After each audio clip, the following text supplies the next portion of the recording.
Alors, bonjour à tous. Quatrième. On va corriger aujourd'hui activité 3, page 179, puis l'exercice 13. Et le QCM, je le mettrai, il y a la correction qui est dans le manuel également. Sinon, je mettrai aussi les réponses justes et je vous les enverrai les photos. Donc l'activité 3, je lis l'énoncé. Une grande roue est installée sur les rives d'un fleuve, donc le but c'est d'introduire les rotations. C'est une autre transformation comme les translations, etc. Sauf que les constructions sont différentes. Elle tourne à une vitesse constante, cette grande roue, dans le sens indiqué par les flèches, donc c'est-à-dire comme ceci, donc dans le sens inverse des aiguilles d'une montre, et qu'on appelle aussi le sens trigonométrique en mathématiques, et effectue un tour complet en 40 minutes. Donc elle fait 360 degrés, c'est un tour complet, en 40 minutes exactement. Patrick commence son tour sur la grande roue au point d'embarquement P, donc qui est en bas. Donc si je fais un schéma rapidement, à main levée, voilà, elle tourne dans ce sens-là. Le point P est ici, où on embarque. Et elle effectue son tour là en 40 minutes. Là, j'ai mon centre de la roue. Là, j'ai le point Q. Là, j'ai le point R. Et ici, j'ai le point S. Donc, c'est 3 autres points présents sur la roue. Question 1. Où se trouve Patrick? Question 1A, pardon. Où se trouve Patrick au bout de 20 minutes?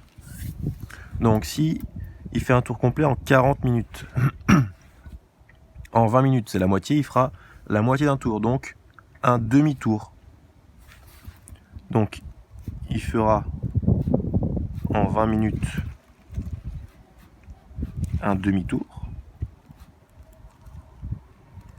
Donc, il est parti de P, il fait un demi-tour, il se trouve donc en R, s'il tourne dans ce sens-là. Il se trouvera donc en R. Et de combien de degrés aura-t-il tourné? Si en faisant un tour complet, il tourne de 360 degrés, un demi-tour, il tourne de 180 degrés. Il aura tourné de 180 degrés. On passe à question B.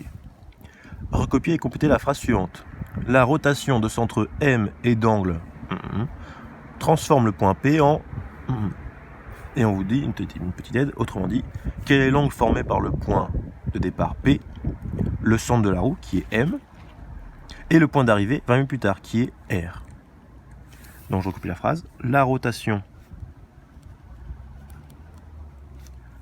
de centre M et d'angle, l'angle que fait le point P avec le point M et R, c'est-à-dire cet angle-là, est de 180 degrés, et d'angle 180 degrés, transforme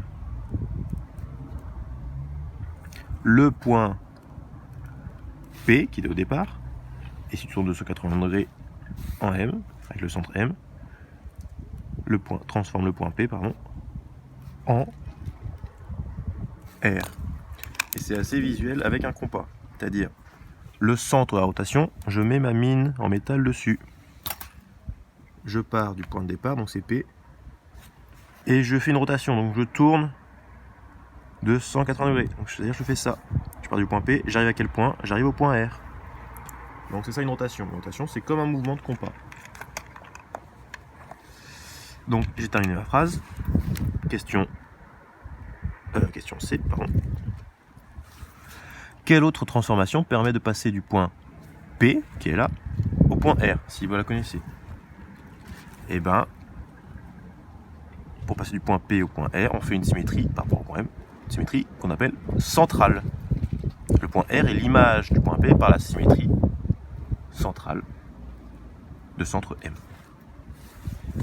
Donc, le point R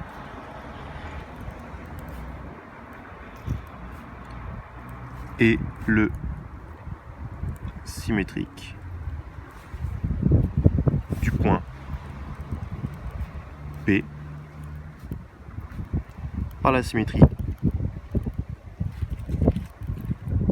centrale de centre M.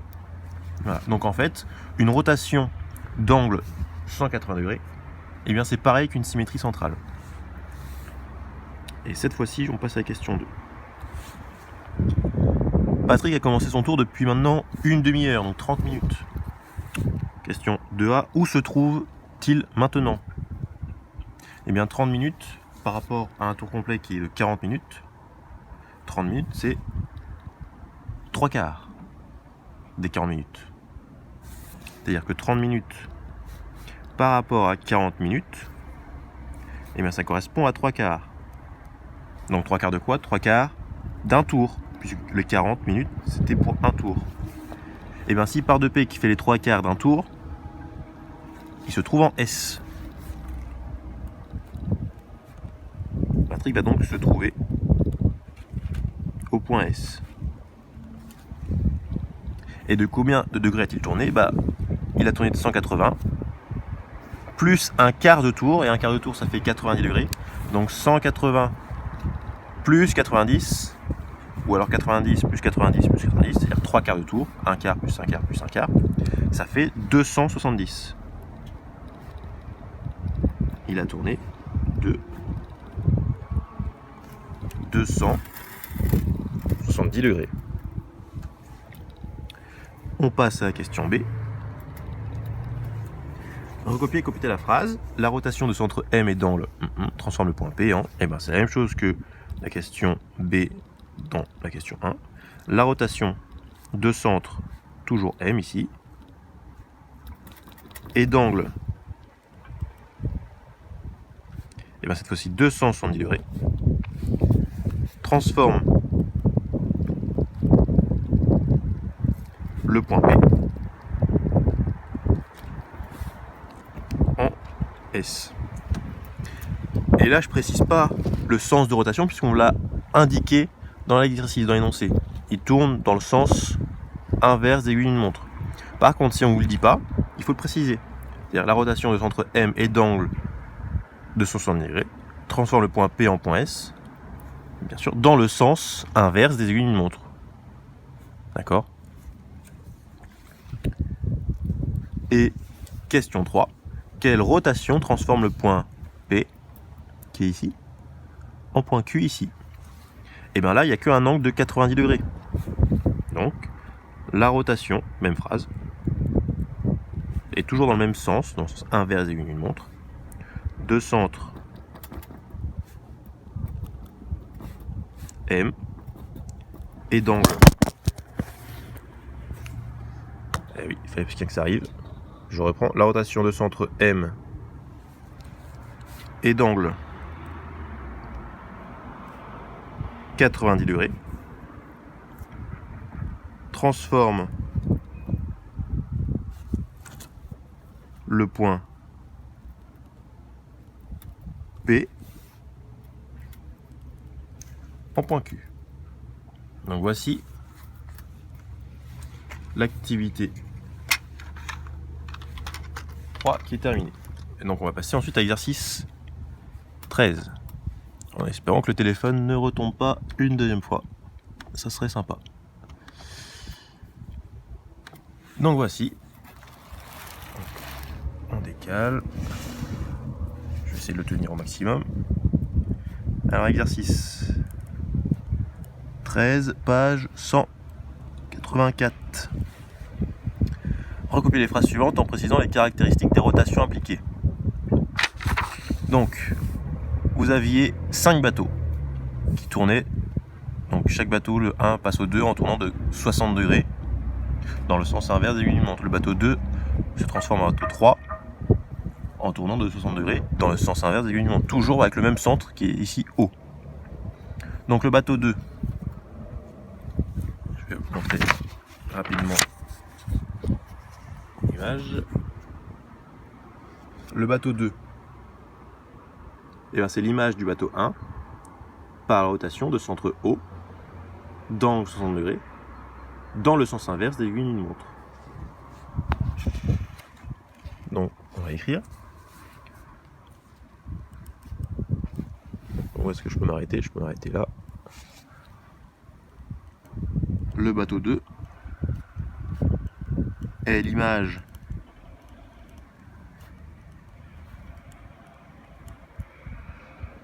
du bateau 1 par la rotation de centre haut d'angle 60 degrés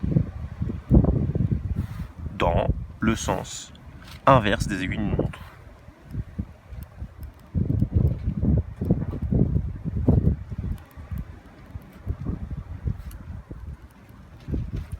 Et bien sûr, des fois, ça peut être dans le sens des aiguilles d'une montre. Pas forcément le sens inverse. Ça dépend des exercices. Normalement, c'est précisé. Cette fois-ci, le bateau 3. C'est l'image du bateau 1. Le bateau 3. Et l'image du bateau 1 par la rotation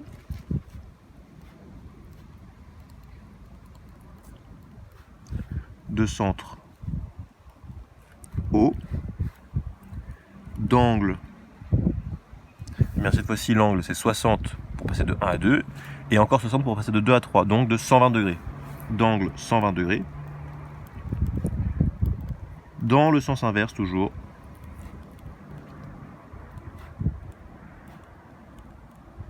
des aiguilles d'une montre, etc. Question C. C'est aussi le bateau 5 et l'image du bateau 4. Bon, je vous remets si vous voulez. Bateau 5 qui est là et l'image du bateau 4. C'est toujours une rotation de centre haut. On tourne de 60 degrés, donc toujours dans le sens inverse des aiguilles d'une montre pour obtenir le bateau 5. Donc, on laisse un petit peu. Le bateau 5 est l'image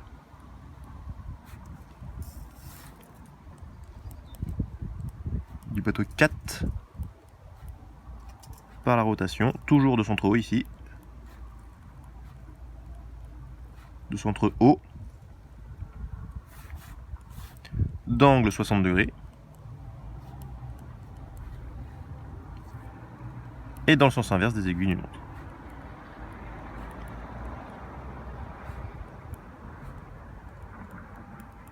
Etc. Des aiguilles d'une montre. Et dernière question, le bateau 5 est l'image du bateau 1. Donc ici, notre bateau 5 est là, notre bateau 1 est là. Donc notre bateau 1 a tourné de combien de degrés? Toujours par rapport au centre haut ici.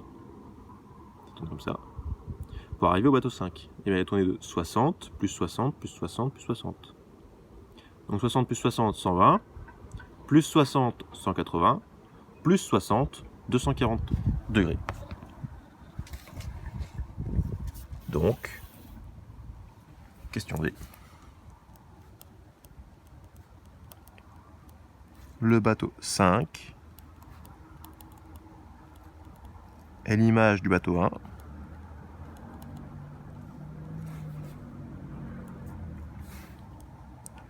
par la rotation de centre haut d'angle 240 degrés, toujours dans le sens inverse, ici, des aiguilles d'une montre. Etc. Donc voici pour la correction d'exercice. J'espère que ça vous a aidé un petit peu, malgré les problèmes techniques qu'on a eu. Et je vous donne la suite pour la prochaine fois, donc pour jeudi prochain. Et bon courage à vous.